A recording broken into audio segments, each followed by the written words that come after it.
Joshua James, welcome to the Library Podcast. Happy to be here. Have you never been on this podcast? It's blowing my mind. Am I just that? Am I forgetting? No, this is my first time ever on this podcast. It feels like you should have been on this podcast a long time ago.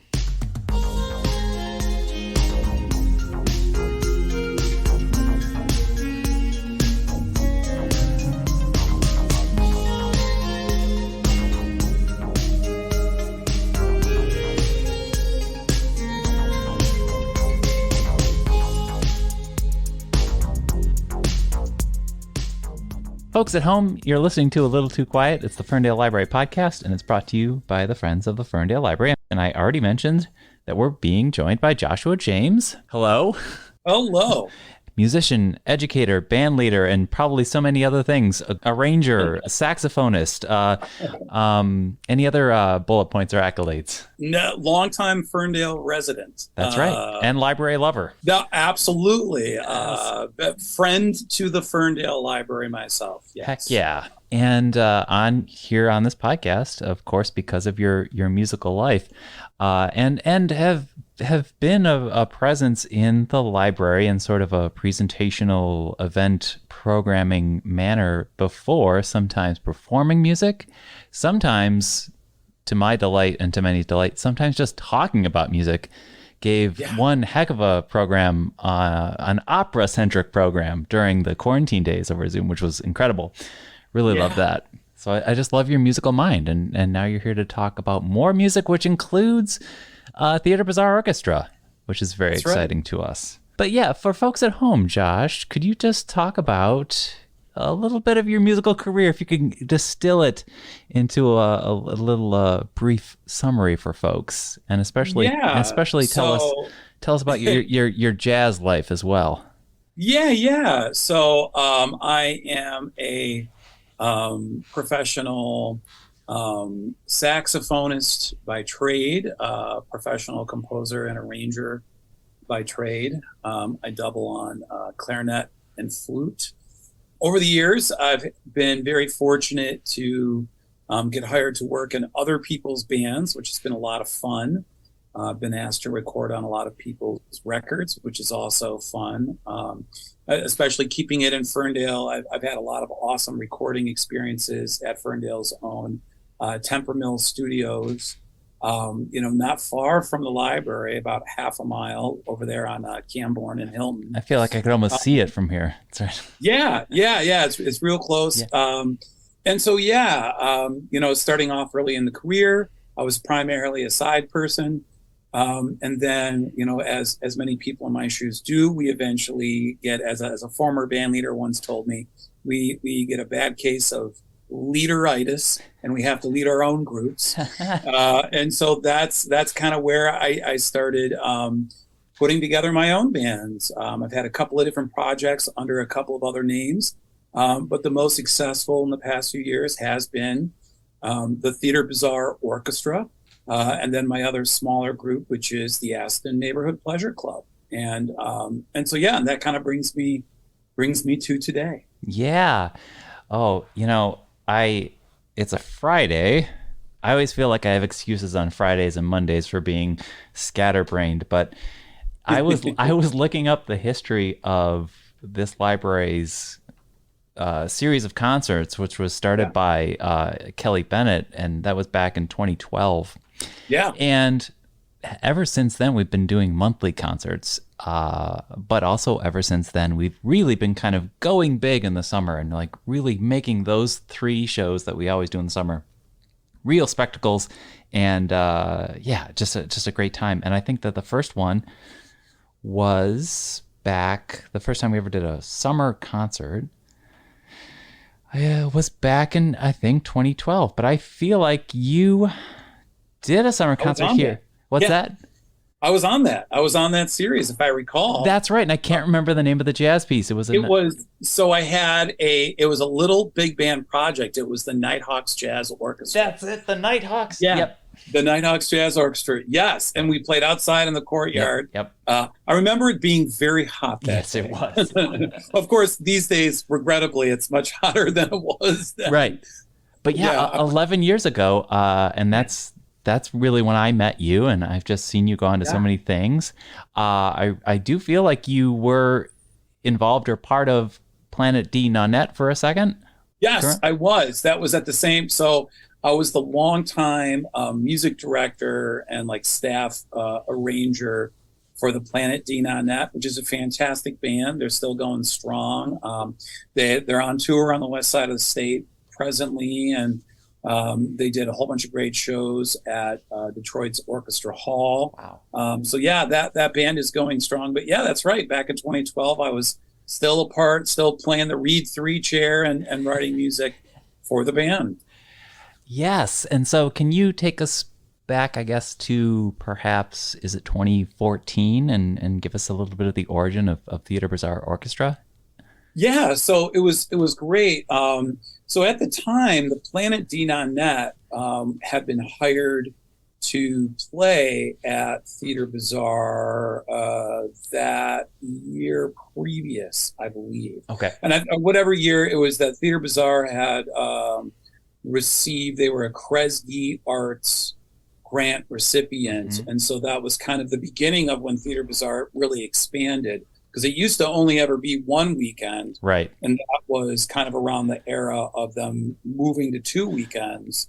Which I think that history is pretty accurate with the time frame. Yeah, I'll just interrupt you and just give folks an idea of what Theatre Bizarre is. It started in the backyard of an artist / architect, really, John Dunavant, literally in his backyard, creating his own Halloween carnival.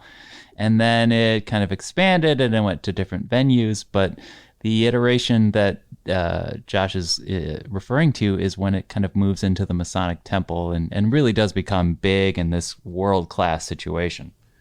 Yeah, absolutely. And I mean, to even be a part of that history and that evolution of that event, I mean, that the Theatre Bizarre is known the world over. I mean, not just locally, not just nationally, but the world over. And it is tied 100% to the Detroit arts community, which is cool. You know, I mean, people talk about, all sorts of things that are like Michigan or Detroit focused, and Theatre Bizarre is certainly one of them. But yeah, so in that era, the Planet D Nanette, just got hired to just play some like big band music for the event. And that was also the year when David J was brought in as a guest personality for Theatre Bizarre. And it was a last minute where RJ, the band leader for the Planet D Nanette, I remember I was like going for a run back when I was running. And I took a phone call and he was like, "Hey, Josh, do you know who this David J guy is? Because apparently they want us to do some kind of collaboration with them or something." And I stopped in my tracks. I was like, "Oh my gosh, yes, we have to do this. I can write the music for it." And so that was when I adapted Bela Lugosi's Dead for the Planet D Nanette to play. And then I came up with another song. I think it was a version of St. James Infirmary that we had done. And it was so successful that afterward I had talked with David. I said, "We got to keep this thing going. This is great." And RJ, Planet D Nanette is like, "Okay, that's cool. Not quite the bag of this band, but good Yantif, go for it. Like, that sounds like a project you gotta see through." And so at that point, that's kind of when I left to form the Theatre Bizarre Orchestra that focused not only on presenting music for the Theatre Bizarre annually, but just really to do original compositions that's kind of in that style. So it pulls from like 20s and 30s era jazz, but it's more than that. When people kind of ask for, well, what kind of genre is that? I like to call it neo vaudeville. I like that, because that's really like the best way to describe it. We do play a lot of traditional music in the sense, like there's a lot of early Duke Ellington that we play. There's a lot of early Duke Ellington we'll be featuring when we perform at the library in August. But our original material really is It's cinematic, and it's meant to kind of evoke that vaudeville circuit, with little hints of film noir brought in there as well. You know, I mean, for crying out loud, our drummer, Van Hunsberger, for his drum set, he brings everything but the kitchen sink. He's got ratchets, a glockenspiel, a gong, you know, all sorts of kooky percussion items that one would very often see in the dance bands that, you know, used to be over at the Greystone Ballroom, you know, in the 20s and 30s in Detroit. We have a tuba player. We have a trombonist that doubles on bass harmonica. You know, the guitar chair also has banjo. We have bass clarinets, bari saxophones, bass saxophones, you know, just every nutty possible thing. And so it did. The whole idea started with that partnership with David J. And it took off from there.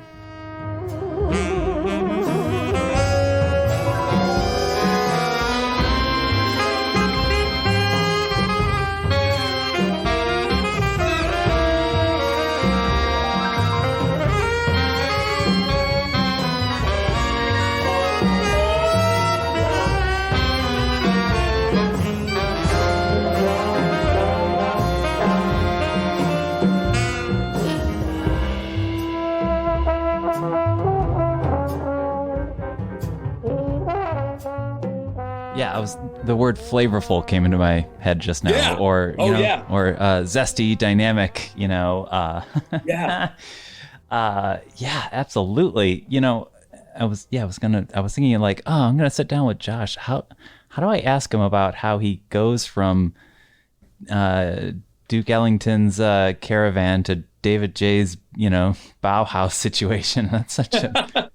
But, you know, can you, and I do want to ask a little bit more about just forming the band, but like talk, I guess, a little bit more about that, just the variety that you can find under the umbrella of jazz, because what is it? I just can't put my finger on it, but something like the snaky melodies that you find in something like Caravan by Duke Ellington sounds enticing, alluring, also kind of a little creepy, a little ominous. There's just something interesting going on there that you are definitely tapping into.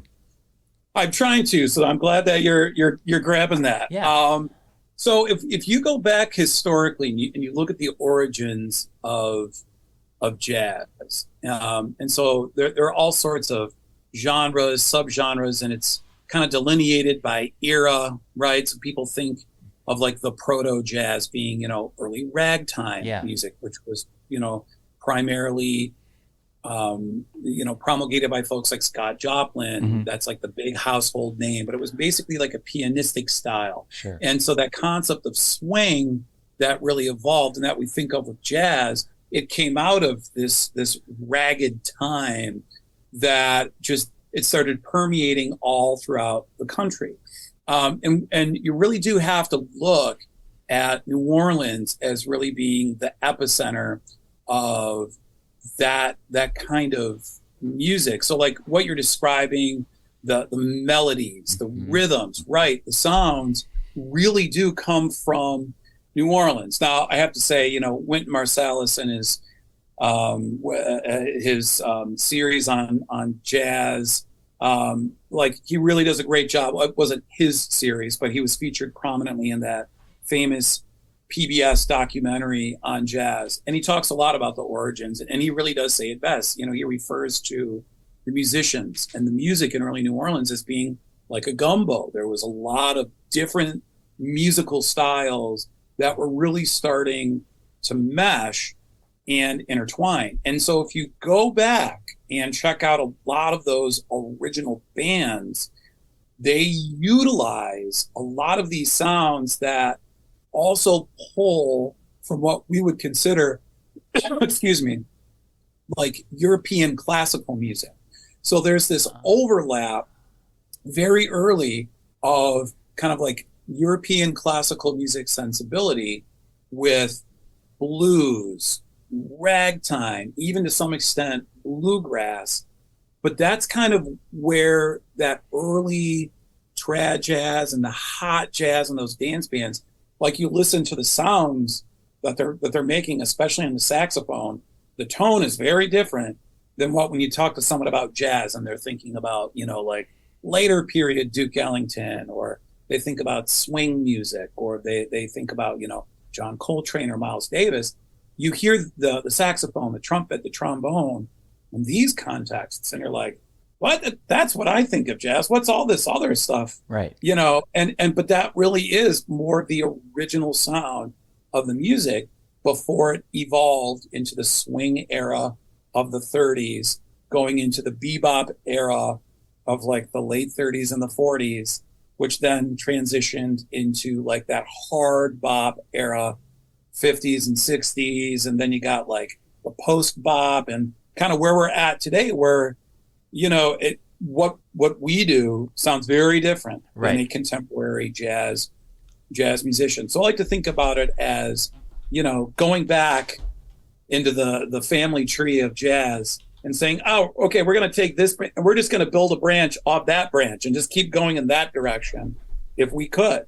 And it's great because there are actually a lot of bands today that play in that style. I had a good opportunity to meet and hang with a lot of the current members of the Squirrel Nut Zippers, right? Which they had a huge heyday in the 90s, and then they kind of like fell off the scene for a minute, but then they've reconstituted and they've been cranking out albums left and right for like the past 10 years. And what's interesting is that the band, as a band, like Jimbo Malthus, the leader, like he moved to New Orleans. So if you listen to the sound that they're doing today, as opposed to what was big in the 90s, they have a lot of that New Orleans sound that I would say, like, you know, the Theatre Bizarre Orchestra very much is also similar to like what the current iteration of Squirrel Nut Zippers is doing. And it's that aesthetic. And there's actually a lot of bands in New Orleans that are doing that kind of thing. Another contemporary band that kind of is in that aesthetic, the Hot Sardines, is another one that comes to mind. Tuba Skinny, which they're active, they're present in New Orleans, and they were featured at the Detroit Jazz Festival within the past 5 years. So it's definitely part of like a national aesthetic that has, I would say, the culture of New Orleans at its center, but not just old New Orleans, but how New Orleans is today. And, you know, and forgive me for like going on this trip too long, but it seems that there's a greater connection between Detroit and New Orleans now more than ever. I spend a lot of time down there. You know, I visit down there a couple times a year. I took the Theatre Bizarre Orchestra down to New Orleans back in, I think it was 2016 or 2017. We did some gigs down there. We've invited some of those musicians up here to play with us. And, you know, if you go down to New Orleans, there's a lot of Detroit expats in New Orleans. There are a lot of New Orleans expats in Detroit. And really, it was when New Orleans suffered, you know, Hurricane Katrina. And, you know, the impression I got from a lot of the people that were on the ground dealing with that was that they felt a sense of abandonment by their city and officials and government, very similar in the way that Detroit, coming out of the 70s, going into the 80s, had felt. Right. And so there was this connection where even though New Orleans is an older city than Detroit, there was a lot of like, oh, our neighbors, our friends up in Detroit, they get it. They understand having this giant catastrophe happen and then it completely changing the landscape of the city and, you know, the culture and the relationship between the residents with their city and how things are viewed. And so I think that out of the rebuilding and the healing from Katrina, I feel like these connections have really strengthened where it's like, hey, New Orleans, we know, we've been there. You know, you're our big little brother. We're going to help you out. We know how this works. And so I think that there's like that connection. And plus, there are a lot of Detroit, like historical Detroit musicians. So like Don Redman and the McKinney's Cont Pickers. The McKinney's Cont Pickers, that was a huge hot jazz, early jazz ensemble that has a huge connection and its roots in the Detroit music scene.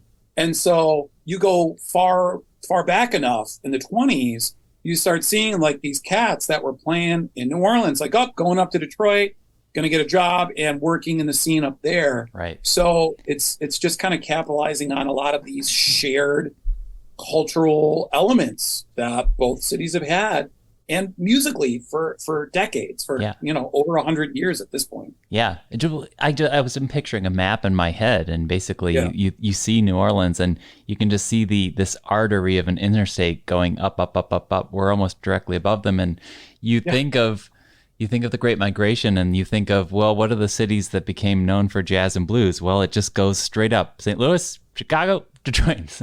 Just straight up, like an artery. Yeah. And right. And it's funny because, like, New York really is considered kind of the epicenter of, US jazz, or like jazz in the United States. But, it really did. It's not like it started there. Mm-hmm. It had to kind of wend its way around, right, to kind of go up there. And then you see all the really big names. New Orleans, they made their way to Kansas City, to Chicago, and then we get the call, we're going to New York, which Duke was coming out of Washington D.C. at that point, right, but was in the right place at the right time to meet a lot of these people in that journey. And so, he was supremely aware of what was happening and that movement. It's just it's cool, and it never really died. It evolved, but there have always been people that have kept that music going. I think, again, like a great other contemporary iteration, right? And this is like the Detroit connection, is the Gabriel Brass Band, right? Yeah. So even though the Gabriel Brass Band, I would say, like, musically very different from the Theatre Bizarre Orchestra, we have a shared sense of like the horn band sound of New Orleans, which is very contemporary. Right? Like you're talking about like Trombone Shorty. That comes right out of that tradition of the horn bands, which has like the marching band element to it. TBO, we do that. We have a couple of songs where we do that. Well, the cool thing with the Gabriel Brass Band is that Damian Gabriel, who runs that band, great trumpet player that is a Detroit institution. I mean, he is the relative of the great saxophonist Charlie Gabriel in New Orleans, who just celebrated, his 93rd birthday, and who is like one of the eminent saxophonists of Preservation Hall down in New Orleans. So like even today, you can see these very clear relationships and the elders are still with us. Like, yep, hey, still here. I'm still making music, and we're still doing stuff together. So yeah, it's alive and well. I have, going back to flavorful, I'm gonna lay a lot on the table, and you can kind of put the puzzle together for me. But sure. We have the word orchestra in the name, and it was a band formed, if at least initially and possibly primarily, to play in a masquerade setting. Theatre Bizarre, Masquerade, Orchestra, October, Halloween. So I'm thinking, oh, well, of course it would be ideal if we could have a band that's dipping a little bit of their toe into kind of that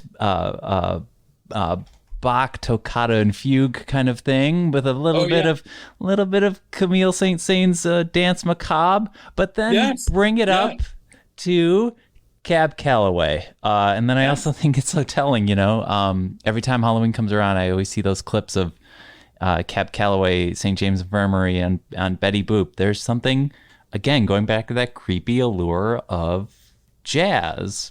But then you guys are in the tuxes and the masks, and that gives me the Dance Macabre vibe. But then there's the Cab Calloway vibe. Tell me about all these vibes you got going on. No, right. Well, and so part of our bag is finding what seems like disparate points within the tradition, within multiple musical traditions, and trying to find the common thread and connecting them all together. So we do have a new album. It's been released on our website, given to fans digitally. We're in the process of trying to put it out on, like Spotify and YouTube. But we have our fourth record called Relic in Twilight. Features a song, believe it or not, by Shostakovich, and it is specifically it is one that he wrote. It's his Jazz Waltz number 2, and so it's like, well, what you're doing, Shostakovich? What is that? Well, in the early 20th century, there were so many European composers that were influenced by American jazz, and especially the sound and usage of saxophones in a way that is very different than how the French were using them at the time. And they wrote for that. Shostakovich being one of them. A lot of other composers were Berlioz was an avid supporter of the saxophone as like this legitimate orchestral instrument. And so, it's the back and forth, because we get the raconteur, the storyteller that is Cab Calloway, and he's definitely coming out of the early jazz tradition, going into the swing tradition, but also that character of the storyteller within the broader tradition. And it comes right out of, Louis Armstrong and Storyville and hanging out in all those, houses of ill repute where the music was born. And that's just part of that aesthetic that various artists have incorporated into their music. Because and this is, I'm embarrassed to say this. So for years, when I was singing early on with the orchestra, and then even in some of my other projects, people would come up to me afterwards and would say, "Oh, you listen to Tom Waits, don't you?" And I'm like, because I have that kind of a character when I sing, Mm-hmm. and I felt really sheepish, and I was like, I know who he is, but I've never had an opportunity to really investigate his music. And it wasn't until last year I'm like, I really have to investigate, his oeuvre and check out what he's doing. And I had colleagues like, okay, I'm glad you're ready for this, Josh. Let's do it. So I've covered various iterations of his music and various parts of his career. But I would say that that is another example of Tom Waits taps into that same, not all the time, but in a lot of his music, taps into that same ethos that, Cab Calloway was tapping into. Mm-hmm. And that kind of comes out of a lot of that music. There are some really, really quirky and funny music that was written in the 20s and 30s that have huge subversive lyrics, lots of rife with double entendres. Mm-hmm. And it was the whole you have to laugh to keep from crying, because for many of the writers of the music, life wasn't great. They were in servitude. Mm-hmm. They were in bondage. If they were free, as we all know, and our country still isn't great with this, mm-hmm. just treating these creators of this art like less than human beings. Right. So you see and you hear in a lot of this early music, this sense of this is, it's a catharsis. It's mm-hmm. a way of trying to deal with the trauma mm-hmm. that they're dealing with on a daily basis. And I think that goes into a lot of that spookiness, right? Sure. It's the dark side of human nature, right, is brought out to play. It's we have to acknowledge the darkness so we can process it and get past it. And let's never forget. So we're going to keep singing these songs and bringing up these characters, it's very reminiscent too of a lot of the cultures and religions that were very active and influential in New Orleans at the times. I'm forgetting the character's name. You might know, but it's the traditional West African trickster god of the spider that comes up in a lot of it's a Nazi or a Nanzi. Yes, Anansi, and so mm-hmm. that is, I mean, when I started reading that folklore and those stories, I'm like, oh yeah, that's that culture's version of a Cab Calloway character, right? No different than even some of the characters that Louis Armstrong, right? Like the famous trad jazz song, I'll be glad when you're dead, you rascal, you. Like that's that same kind of impish commentary on what's happening, and there's multiple layers beyond what is just very apparent. There's a lot of there's a lot of subtext. Go check out the song Jeepers Creepers, where'd you get those peepers? Like, there's a lot. There's a lot. When I get low, I get high. Right. There's a lot. It's not, and it's funny too, because especially in today's era where a lot of cities, a lot of states are really trying to control information and media and what they feel their citizens should be exposed to. I mean, it's not like we're somehow doing something differently today. We have over 100 years of songs that were meant to say like, oh, okay, sure, I'm on the level. But for those in the know, you know what I'm really talking about. Right. You know what we're really discussing here. Right. And sure, we'll tone it down, but we're not going to stop talking about these really challenging things. So, right.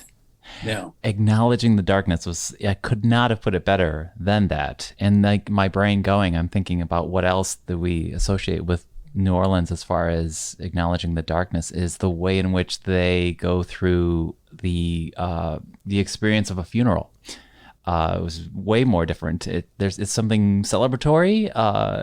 It's this way of like acknowledging the darkness to keep it from having power over you. I don't know. It's very powerful. I like how you said that, Jeff. Yeah. I think that's a good. I think it's you take the power away from death, and you acknowledge it's there and that you've got to live with it, right? But that you still have control over your life, right? And then Tom Waits, of course, continuing that, and I'm so glad you got to finally meet his music. He'll sing songs like Misery's the River of the World or God's Away on Business and make them feel like gospel songs. Yeah. Oh, absolutely. Yeah. 100%. And it is, it's the perpetual allegory of, you're battling the devil. Yeah. And, maybe that's rooted in the, Christian mindset of the devil, but it's more than that. It's battling, whatever the devil is, your demon, society's demons. Right. And you got to wrestle with it and grapple with it and sing a song about it and talk about it. Right. And there's something about when you name it or can talk about it. Yeah. You do take away, like you said, you take the power, you own the power from it. Yeah. When you can converse. Or you push your own power back at it and you just get level ground with it. I think of, and that's a very important, like Halloween should be a time where we are really unpacking or acknowledging or dealing with the whole spectrum of darkness, not just the fun trick-or-treating or the costumes, etc. This is a time, it's, it's always an appropriate time when you get into the autumn time of the year, Samhain, which some people say Samhain, it's, that translates to summer's end. And it's really, this is the time, and, August 22nd, that's, summer's dwindling away. It's the time of year where we think of the greens and the yellows are now going to turn to crimsons and then grays. And then, it's the life into death. And, that's when we get into spooky time. That's why we make spooky music. I'm very excited about your album. I should say, you had it's Carpe Noctem. Yeah, that was our first record. Mm-hmm. Yeah, with David J under a moniker. Yeah.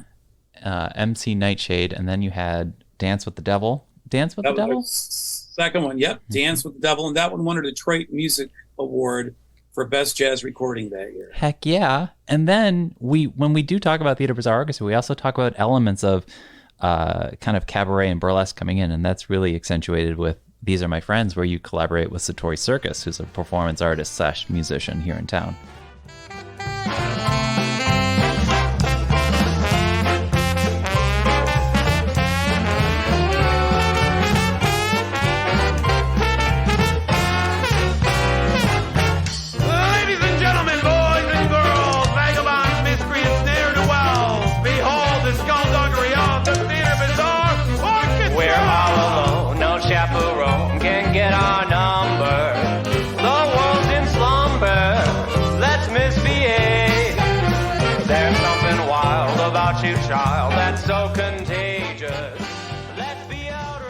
Yeah, that was such a fun record too, because he had all this music that he brought in. Some of it totally fleshed out, some of it just ideas. And so like I had the cool opportunity to then take his music, a lot of which had electronic elements, and then adapt it for our ensemble. And how do we work him into that? And man, and a lot of the musicians in the band really enjoyed that project of collaborating with an artist to do that kind of a work. And it's funny because with so if you look at our records, the first and third were collaborations with a pretty strong artist, musician and performance artist in their own right. And our second and our fourth are primarily instrumental that focus on the musical arrangements. And so I will acknowledge there is a pattern. So the idea is like the next one is going to be another collaborative with an artist to make something happen. So, but yeah, I mean, each record does take like a whole different. Carpe Noctem is definitely, I would say, like the spookiest, but the other three also have those elements in it. The second one is very much in the realm of like music for burlesque and that relationship to burlesque. The third one really kind of marries the two in Satori Circus as the character, as the performance artist, what that looks like. Rollick and Twilight, the fourth, really deals with the sense of like the early theaters and going to hear the dance band and the theater and just the whole thing was done live in an old theater to kind of capture that sound of that live. I'm going to hear this pit orchestra present, or like a operatic orchestra present some music. So it really is rooted in the theater, in the stage, even though it's musical. And so again, across all four of those albums, each one has their own direction, but again, it's finding those singularities where like you can connect the thread between them to make it work. So, and then just tell us a little bit about what you're excited about. Looking forward to the library show. I think you mentioned at the very, very beginning of our chat. Maybe it's just some of the songs you might bring, or some of the vibes you might bring. Yeah. So the thing I'm most excited about with our library performance is this really is going to be an opportunity to kind of see how the sausage is made. So it's the full Theatre Bizarre Orchestra, but we're going to let our hair down a little bit. And so the music that we present, we're going to talk a lot about. We're going to tell the folks, hey, here's what I want you to listen for. We're going to have all the musicians demonstrating their sounds. We're going to talk a little bit about the concept of improvisation, what it takes to play in the band, what we look for. And it's going to be, all of our music is going to span all four records. We're definitely going to play a lot of stuff from our most recent, but we're going to bring forth, material from the first, second, and third records as well. There will be some instrumental. I'm going to sing some stuff. We're also going to do some music that hasn't been recorded yet. One that I would very much like to do that brings up that Tom Waits character, that Cab Calloway character. We do an arrangement, and I'm very excited about this. We do an arrangement that I wrote for 2 years ago, where it is, people are strange, right? The Doors, People Are Strange. But it ends with poor, unfortunate souls from The Little Mermaid. And so we bring them together, and we've adjusted the lyrics a little bit to make Poor, Unfortunate Souls really kind of, and because what's great is here's a song that was written for a Disney movie. Mm-hmm. But then if you even look at that character of Ursula, that speaks to that same aesthetic, that ethos, that we're talking about. Mm-hmm. I almost say, there's been a lot of, I have yet to see the live action version of the movie, which I still really want to see.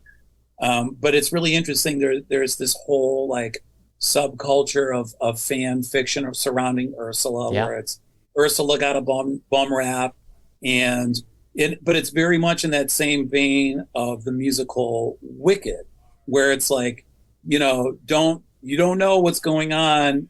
This character is vilified, but what brought them to that point, and why is this the perception? And so redemption. Right. But I think there's something to it where, it's the old adage, right? History is written by the winners. Mm-hmm. And I think that in a lot of stories, especially if you go back to opera, a lot of stories really, like, you need to have your bad guy. You need to have your devil character. I mean, I'm going to be really silly here. Look at professional wrestling, right? It's the same concept, right? Like, you need a heel. Everyone needs a heel. And there's a reason for that. It's part of telling the story. It's part of telling the narrative. But I think even more importantly is acknowledging that, the heel is sometimes fabricated. It's the scapegoat. It's the nain rouge of the culture. We need to put all of our negative energy on this person, on this character, to be done with it, and to get it out. But it's at the expense. Usually someone suffers, and it's like, I didn't do anything wrong. I'm not a bad person. I don't know why you're blaming me. So it's it taps into that. It taps into that aesthetic. Sounds like you're suggesting some sort of sympathy for a devil of some kind. I'm just kidding. Well, it's kind of like, it's just like one person's trash is another person's treasure. Oh yeah. One person's devil is another person's savior. So right. It's just a matter of perspective. Right. Well, Joshua James, thank you so much for joining us on this podcast. And I always love talking music with you. I could do it for 2 more hours, actually. And always glad to have you at the Ferndale Library. And folks, you're hearing this in time to mark your calendars for August 22nd at 6:30 p.m. here inside the library. We're going to have, as Josh said, the Theatre Bizarre Orchestra showing you how the spooky jazz sausage is made. And that's right. I like that. I can't wait. Josh, thanks so much for joining us. Jeff, thank you so much for having me on today. And thanks for helping us come to the library later on, August 22nd, to do this performance. And folks out there, support your local library. Become a friend to your library. We need strong libraries and strong community members to support our libraries now more than ever. So I'm a friend of my library. My whole family is. I hope that you will be as well. Because how cool is it that you can just walk into a library and say, oh my gosh, there's a free concert where I just get to see the entire Theatre Bizarre Orchestra, and it's just happening here on a weeknight for free? Yeah, right. Absolutely. Well, that leads us to shout out the Friends of the Ferndale Library at ferndalefriends.org, where you can find more information about supporting this podcast and joining them and supporting the library. We thank you, of course, for listening to another episode of A Little Too Quiet. It's the Ferndale Library podcast. You heard a chat with Joshua James, and we're going to have more information in the show notes where you can find more about the music of Theatre Bizarre Orchestra, maybe even sample a little bit. There's some great videos online to give you a taste of their flavor if you haven't seen them yet. And please be here August 22nd. And as far as this podcast goes, we'll be back next week with more episodes. Thanks for listening.